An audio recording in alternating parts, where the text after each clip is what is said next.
for China. To invade Taiwan is a sheer disaster. I cannot imagine Europe, United States would continue to do any business with China. There's something very curious about Chinese political mentality. It feels insecure. Paranoia is beginning to surface. There seems to be an unnatural level of purges in the Chinese military. And it is really something very striking and unprecedented. Why do you think China choose Russia over Europe? It is for ideology and politics. There's absolutely zero economic reason to go with Russia at the expense of relationship with Europe. Russia, of all the countries I can think of in the world, has been the most brutal to China. And yet the Chinese political leadership has this softness for Russia, which is really, really unbelievable. Where are we with the AI race between the United States and China? China didn't come up with the large language models, but China has become incredibly efficient, scaling the science into commercial products. I think this is where we should be very humble to recognize where we have fallen short, and the Trump administration is not doing that. You were born in China, and yet you are constantly critical of this place. Are you worried about your safety? Just before the pandemic, there was a degree of tolerance of points of views and criticisms that we no longer have today, sadly speaking. Do I worry about myself? Well, I live and work in the United States, so there's not that kind of threat. I worry about China, not because it is not a democracy, but because it is moving backward.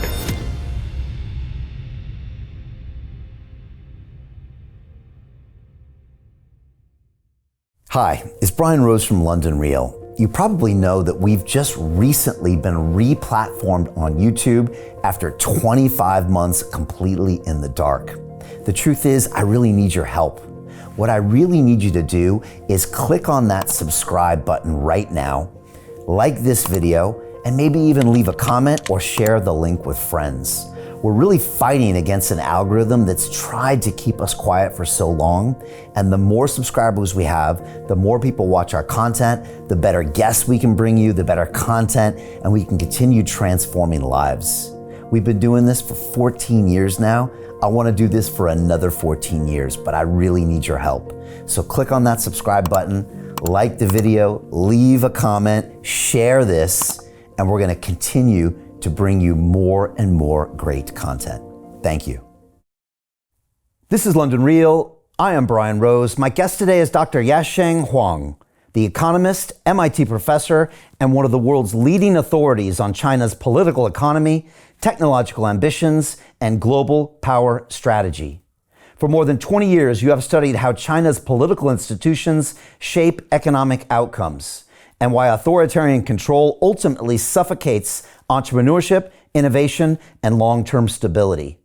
You have challenged the Western narrative of China's quote-unquote unstoppable rise, arguing instead that demographic collapse, information control, and a deteriorating human capital system are pushing the country into structural decline. Today, I want to go deep into your latest warnings about China's slowdown, the myth of state-driven innovation, the future of U.S.-China relations, and how this power struggle will redefine markets, technology, and freedom around the world. Dr. Huang, welcome to London Real. Thank you, Brian. I look forward to our discussion. Me too. I'm super excited, and I'm a little jealous that you're at my former alma mater of MIT. I have fond memories. I'll ask you more about that later. I wonder if we could just jump right into it and say, what would you say is the biggest misconception in the West and promoted in Western media about China? Okay, so let me start maybe with two misconceptions, and they are at the opposite ends of that spectrum.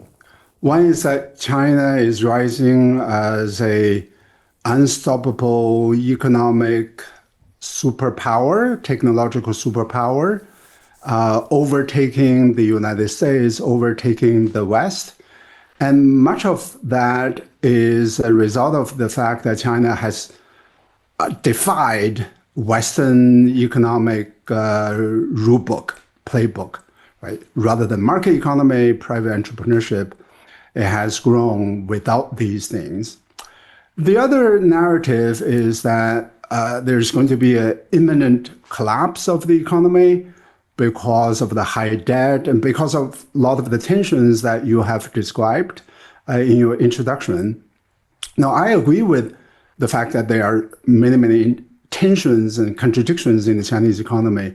But the scenario that I see is a gradual slowdown, stagnation, rather than a sudden stop and sudden collapse. So I'm sort of end up somewhere in between these two extreme predictions. The issue is a lot of it really depends on what the Chinese leadership is going to do next, whether or not they are going to reform the economy, reform the political system, or are they going to persist in the current policy trajectory, which I believe is bad for the Chinese economy. Okay.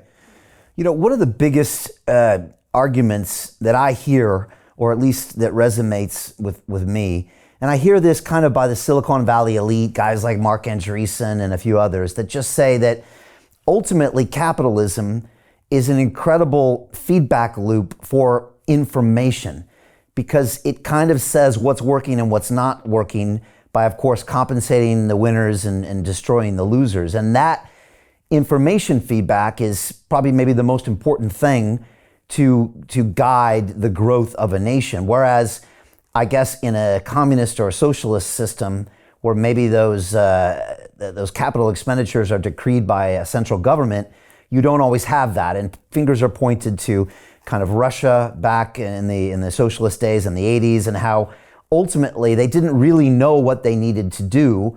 And that is what kind of killed that growth. Is that too of a simplistic way of looking at this? Or is that ultimately the root of the problem when it comes to growing an economy that isn't based on that capitalistic feedback?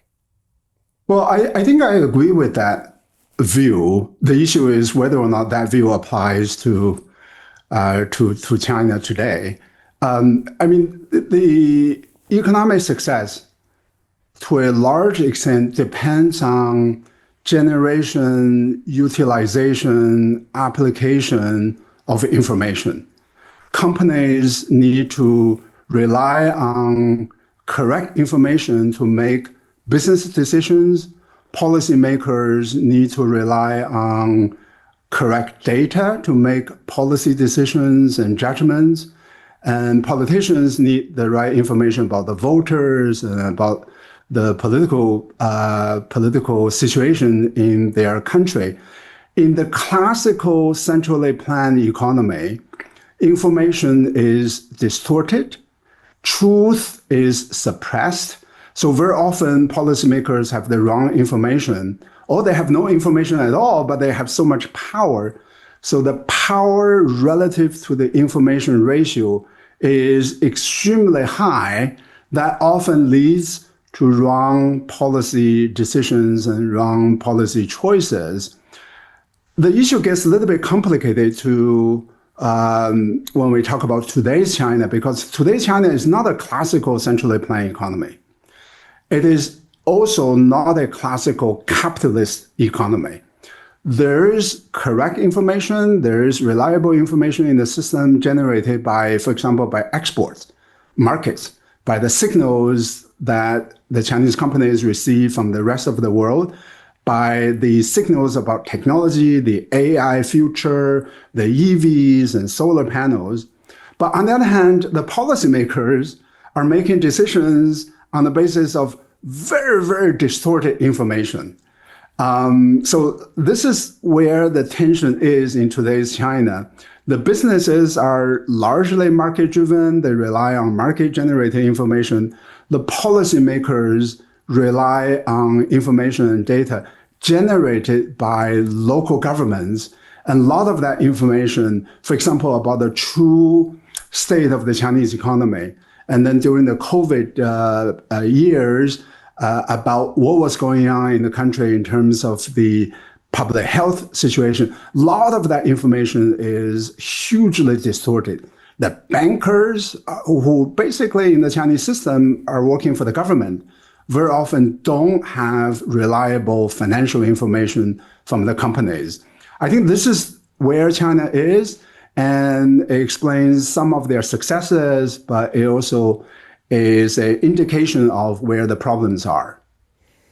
You know, it's interesting because I think it was Steve Bannon that actually said on his War Room show in the morning, I think a couple months ago, he said China's not communist. He said China's more capitalist than America. He said the only communists are the 1,000 thugs at the top that make all the decisions. Now, look, I'm not saying he's right on any of those terms that he said, but it was an interesting insight that in fact it is a country that is very good at receiving that feedback, and it isn't classical socialist or communist like we might have thought of regimes in the past in the West, but also there is that group at the top that's making some of those decisions. I'm kind of curious what you think about that. And also, I'm curious what it would be like if I was in China right now and what I would see as some of the country's problems. If you're in America right now, you might look around and say, okay, wow, all of these young people are going into debt with their education and they can't buy a house like they used to be able to, doctor, 30, 40 years ago. We've got a growing gap between the wealthy and the poor. And we've got, some other issues on the horizon like AI that make everybody nervous. I'm curious if you had to go to China and talk about the problems there, are they similar? Are they not? I'm hearing there is this kind of youth generation in China now that are feeling like they want to check out. I saw this whole kind of lying flat movement where it had these young people just maybe even opting out of the society and also facing some repercussions on the back. So I know that's quite a few questions, but I really want to get your thoughts. Okay, so let's separate these two issues. One is Steve Bannon's view on China, and the other is what is going on in the Chinese economy today. I disagree with Steve Bannon on many, many issues, and I disagree with him on this issue as well. Let's just be very specific. In terms of his view that the policymakers in China act on kind of market-driven information. Look at the one-child policy program that they have implemented. At the beginning, you could argue that the one-child policy program was designed to moderate the population growth in a country that was struggling with agriculture, with the economy, with feeding its people. But over time, it became increasingly clear to everybody that the one-child policy was going to be extremely destructive of the economy and of the society, of the basic social contract, marriage and fertility. And also in a Confucian society, you need the younger generation to take care of the older generation. Yet the policy persisted way beyond the usefulness and the utility of the policy program to a devastating effect. Today, the Chinese birth rate is falling, somewhere something like the replacement rate ratio is 2, right? So you need 2 children to replace their parents. And China's ratio today is somewhere 1.2, 1.3, falling rapidly. And it is creating huge problems in terms of the economy and economic growth.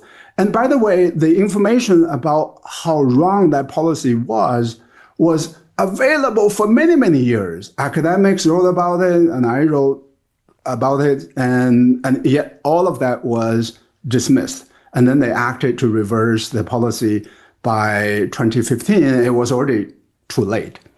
So this is related to the second question that you asked about what is going on in Chinese economy today.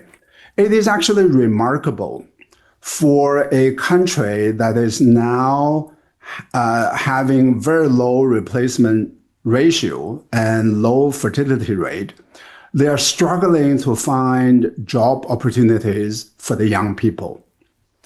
And the visual indicator of that is that if you go to China today, you order a meal, often the meal is delivered to you.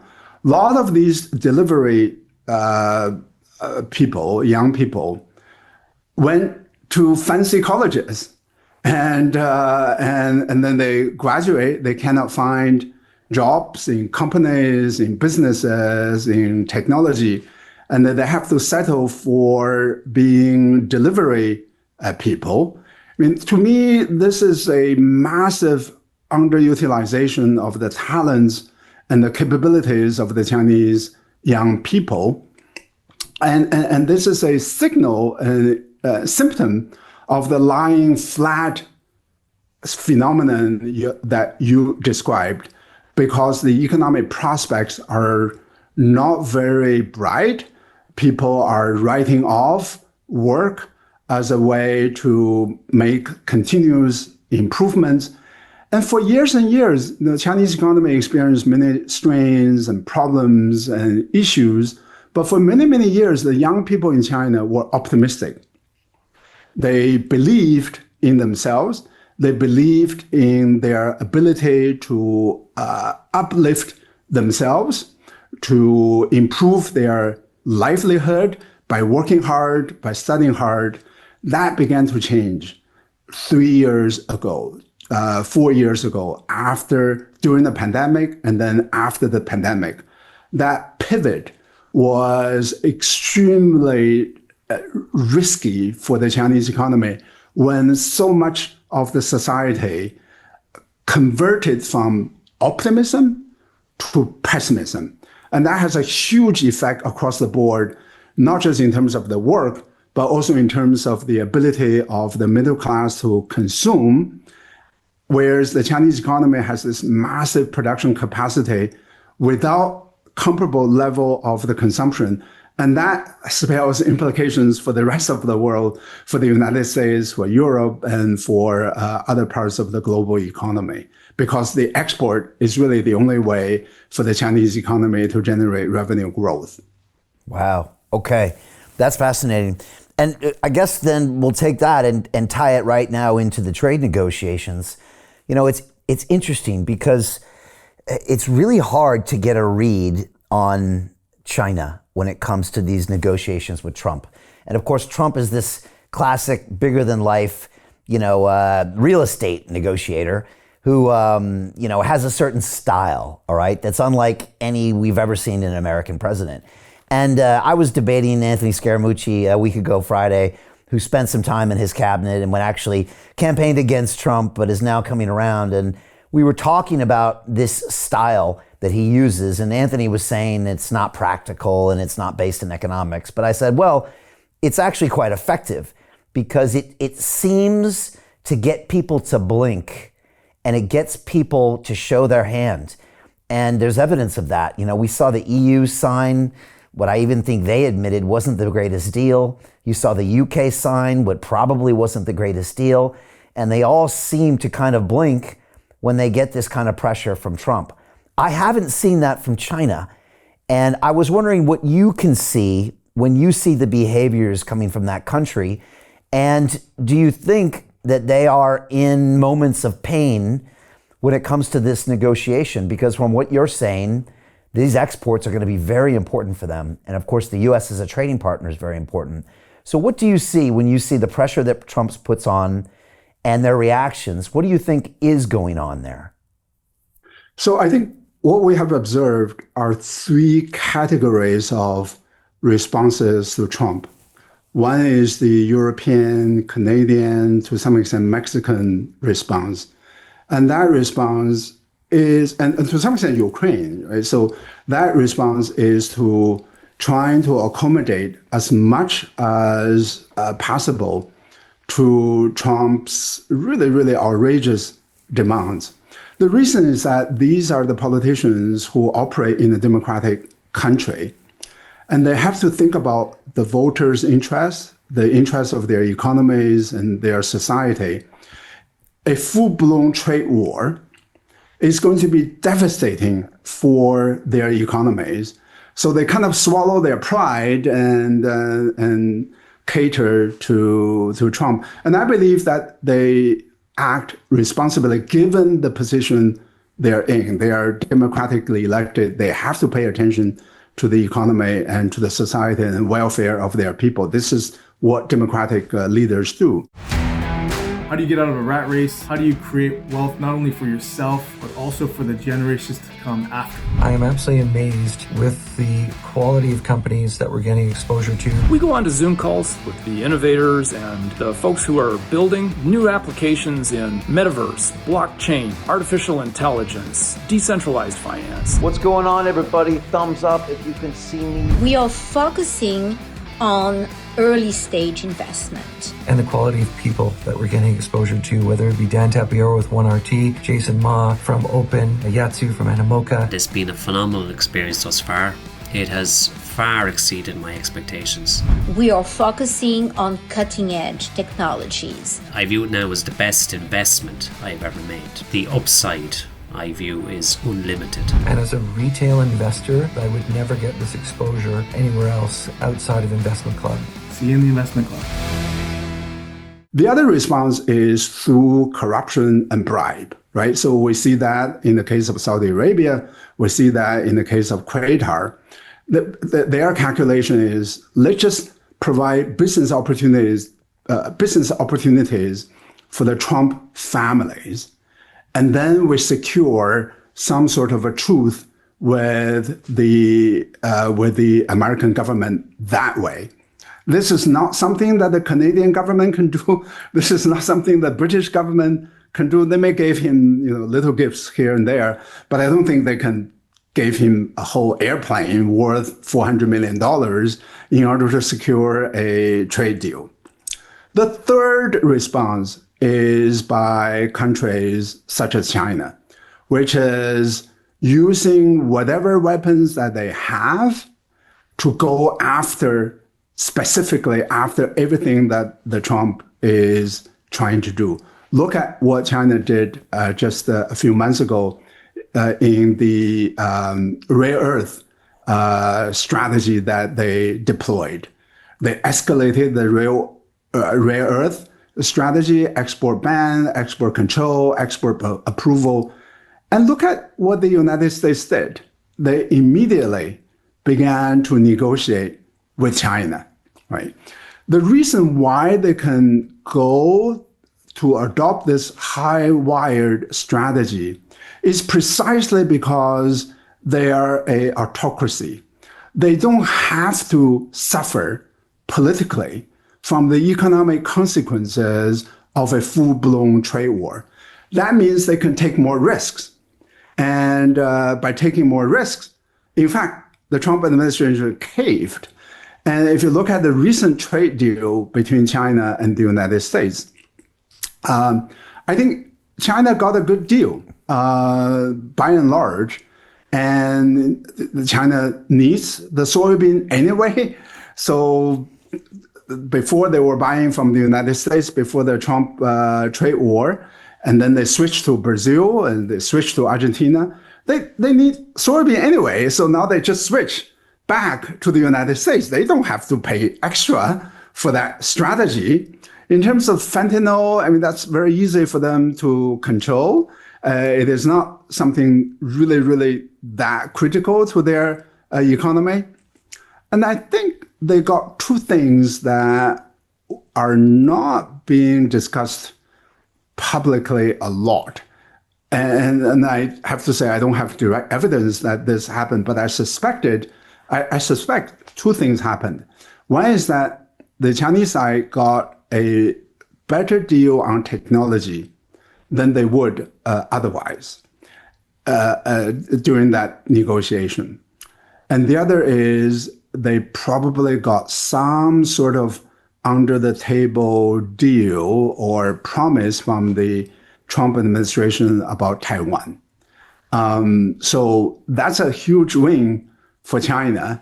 And precisely because they don't have to suffer immediately, they political consequences of a slow economy. The trade war, let me be very, very straightforward. A trade war between China and the United States is extremely bad for the Chinese economy. Jobs lost, export revenue would go down dramatically. In the economy that is slowing down, in the economy that has problems generating employment opportunities, there's no question the trade war is bad for China. But the Chinese leadership values technology more than the trade war. They can hold on a trade war as a way to extract concessions from the Trump administration on technology. And I think by and large, they succeeded. How is Xi doing right now? And is he going to be there much longer? I think over the last 5 years or 10 years, it seems that he consolidated power. But I'm curious what you see that he has to do in the next few years. And is he going to be struggling with the property sector? Is he going to be struggling with this youth sector not being able to contribute to the economy? What do you see are the big things he has to worry about? I think we should separate the political discussion from the economic discussion. The economic discussion is super clear. The economic picture is super clear. Despite the fact that China is producing EVs and solar panels and impressive AI models, the Chinese economy is suffering in terms of the GDP, in terms of property sector, in terms of the consumption, in terms of the employment, income generation. And really quickly, can you see that from the numbers, or can you trust the government numbers? Of course, I don't even know if we can trust the US government numbers sometimes. Well, I think now we have more reason not to trust the US numbers now because of the political intervention in the bureaucracy. For the Chinese numbers, so if you just look at the official numbers, before 2015, the Chinese economy grew roughly 8-9% a year in and year out, since the late 1970s.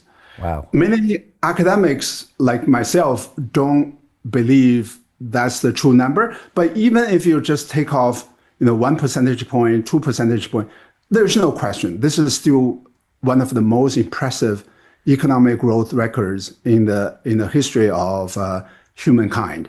To be able to grow at 5, 6, 7% for 30 years and 40 years is extremely impressive. The issue now is, let me not leave the official number too quickly. Since then, the GDP growth by official numbers has slowed down to 5%, below 5%. Okay, so if you just look at the official numbers without thinking twice about the reliability, accuracy of the official numbers, there's no question that the economy is slowing down.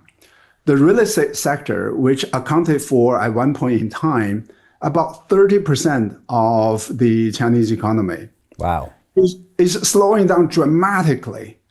Bankruptcies of the real estate companies, big cities, even big cities like Beijing and Shanghai, have seen real estate prices fall by 20%, 30%, something like that. Just to give you some benchmark, during the 2008 financial crisis, across the United States, the real estate prices fell about 30%. So the Chinese real estate sector, technically speaking, is in a similar situation as the US was in 2008, right? So this is how severe the situation is. Employment, 2 years ago, 3 years ago, the official number indicated that the youth unemployment reached something like between 16 to 20%, right? And some Chinese academics estimated it was more like 50%.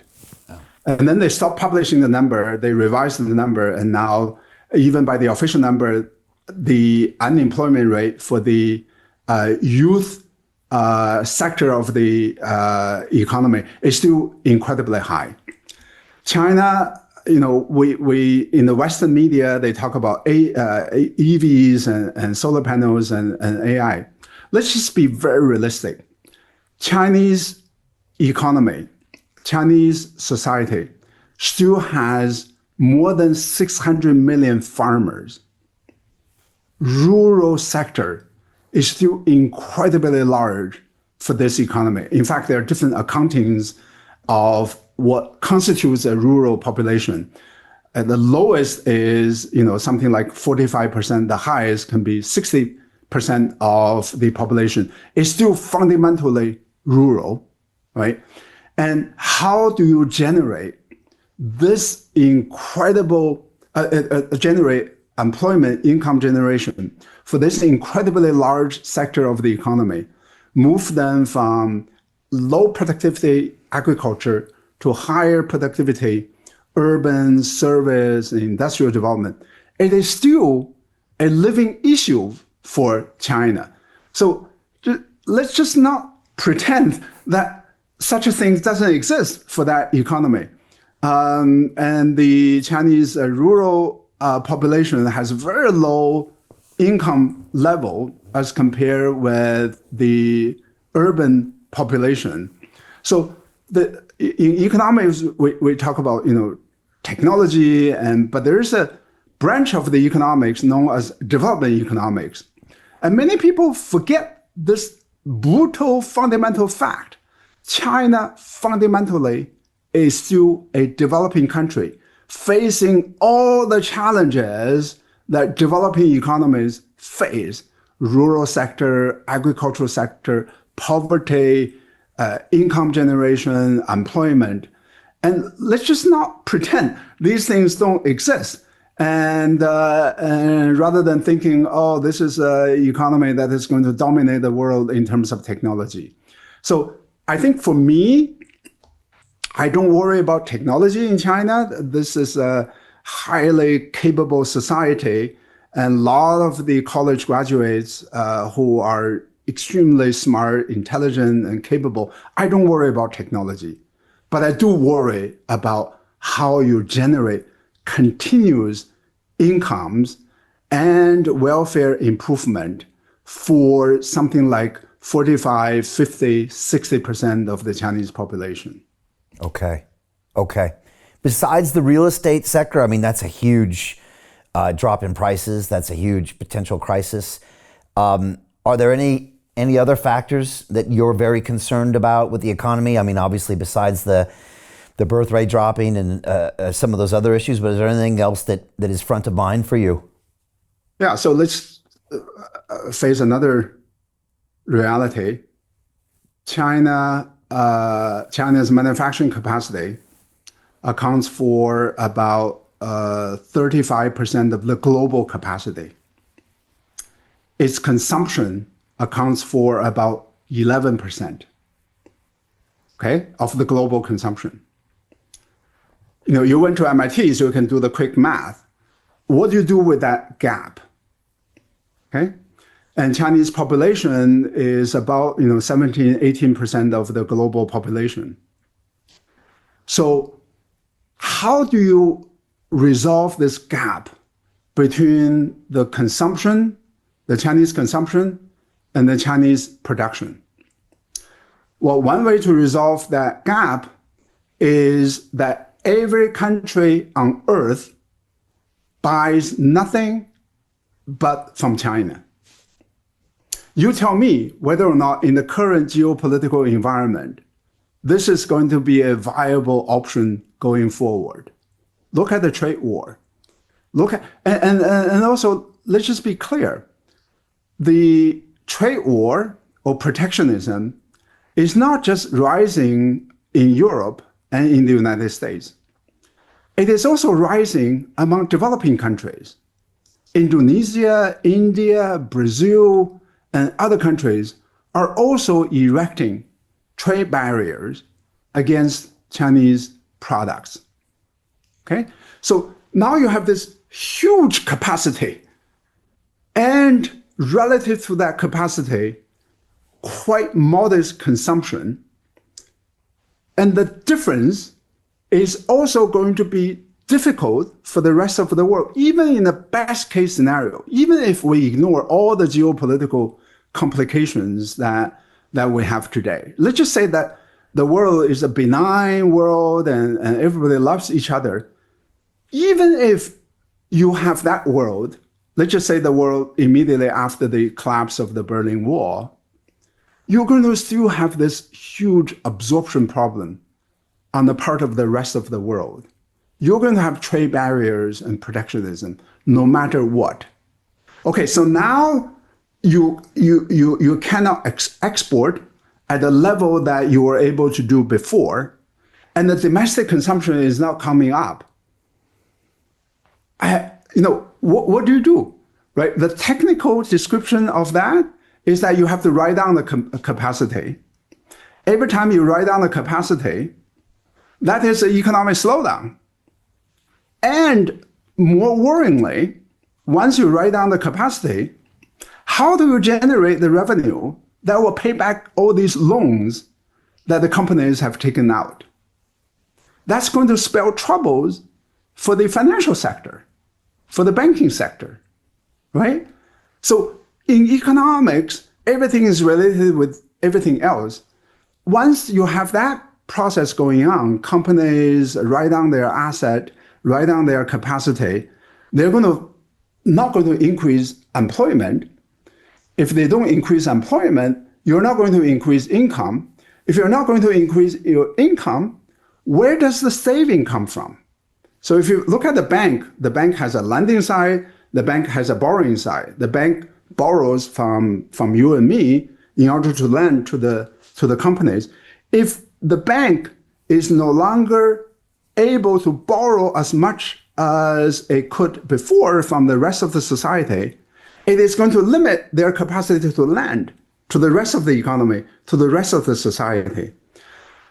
I think I tremendously worry about getting into that spiral. Once you get into that spiral, anything can happen. And so fast forward 5 years from now, what do you think are going to be some of the cracks that start to form? How will China's overall behavior change? And how many of these issues do you think will come to the surface and cause real structural problems for China? So let me just not minimize the difficulties and the challenges that the Chinese policymakers face in resolving these issues. These issues, the Rome was not built in one day, and these issues are not built in one day. They, in my forthcoming book, I go back to the late 1980s and early 1990s to trace the beginning of this problem. And I think the problem accelerated after the pandemic because the pandemic depressed the Chinese consumption, depressed the income generation without depressing the production capacity. So that gap increases even more than the Euro trajectory before the pandemic. I think in terms of the policy solutions, policy ideas, there are sort of two buckets of solutions. One is really acting very quickly to increase the income of the average Chinese people. And by the way to do that is not going so hard on technology, on industrial policy, because the technological projects don't generate a lot of employment opportunities. So that's one side of the issue. The other side of the issue is to resolve the trade disputes, to resolve the geopolitical disputes with the rest of the world, especially with the developed part of the rest of the world. And by the way, Europe is the biggest trading partner with China. In terms of the trade surplus that China generates, the biggest is from Europe. The second biggest is from the United States. Trump does whatever he wants to do. He's just in love with the trade war, so maybe there's not much you can do about that. But in terms of the Europe, I think it will be good for the Chinese leadership to restore, to repair relationship with the European countries. And the first thing they need to do is to change their policy on Russia, right? So I just don't see how you can have, free trade and free investment activities with Europe while not siding with Europe on Ukraine. Ukraine is on the doorstep of Europe. Russia is invading the doorstep of Europe. I mean, how can you sort of advocate free trade with Europe on the one hand and tacitly supporting Russia on the other? So the first step, and I think it's actually a golden opportunity for China if they make that switch, because Europe has issues with the United States. They need an ally vis-a-vis the United States, and China naturally provides some of the balancing support for Europe. But the necessary condition for that is that China has to change its policy on Russia. Peter Thiel took $500,000 and turned it into $1 billion using the exact same techniques we're using inside the investment club. He met a CEO, his name was Zuckerberg. He pitched him the deal and he said, okay, I'll give you $500,000. Mark went public and sold the shares to people like you. Well, what happened to Peter? Well, he exited and got a 2,300x return. The wealthy invest in early stage companies, folks. The public markets are for suckers. It's a rigged game. By the way, this happens in crypto as well. It's called pre-sale tokens. This is Solana. Does anybody know this chain? They sold pre-sale tokens for 4 cents. And you can see the date on there, April 5th, 2018. Look at Solana today, folks. That thing's up over 1,000x. The media and Wall Street and all these hype people get you to buy the top. Meanwhile, they put their clients in at the bottom and they use you for liquidity to make their clients rich. You can play this same game. You just have to have the financial education and the deal flow. That's it. Why do you think they choose Russia over Europe? Because you make a great point. I never thought about that. But that's clearly going to make everyone in Europe very nervous, but they could just as easily not overtly support Putin and support Europe and probably not have too much fallout. I mean, what do the Chinese really need from Russia? Okay, I guess they need their oil and gas, but Russia doesn't have a lot more they bring to the table, do they? I think this kind of sometimes the Chinese sometimes talk about that rationale. They need the oil gas from Russia. You can get oil and gas from lots of other countries. And in fact, I think they get oil and gas at higher market prices than that they can find from other countries. It is definitely not for economic reason. Look at the size of the Russian economy. It is actually pitiful. GDP is about $1.7 trillion. 1.7 trillion is the size of a Chinese province, Guangdong province. It's about 1.7, 1.8. It's about the size of Texas. Okay, let's just say, for the sake of the argument, you get all of that. That's just one Chinese province. That's just one state in the United States. The total size of the US import market is roughly $3 trillion, almost twice of the Russian economy. The European size is probably bigger than the US import market. So you sacrifice the European market and the US market by pursuing a smaller market. And by the way, the size of the market is just one factor. The other factor is the margin. Russia is a very poor country, poor economy. So you can sell all the stuff that you produce, but at a lower margin. You are not making as much money as you would if you would sell to Europeans and the Americans. There's absolutely zero economic reason to go with Russia at the expense of relationship with Europe, at the expense of the relationship with the United States. Although these days, relationship between Russia and the United States now is getting really interesting and complicated. So let me not talk about that relationship. Let's just talk about the European relationship, right? So there's really no economic rationale. It is for ideology. To continue watching the rest of the episode for free, visit our website londonreal.tv or click the link in the description below.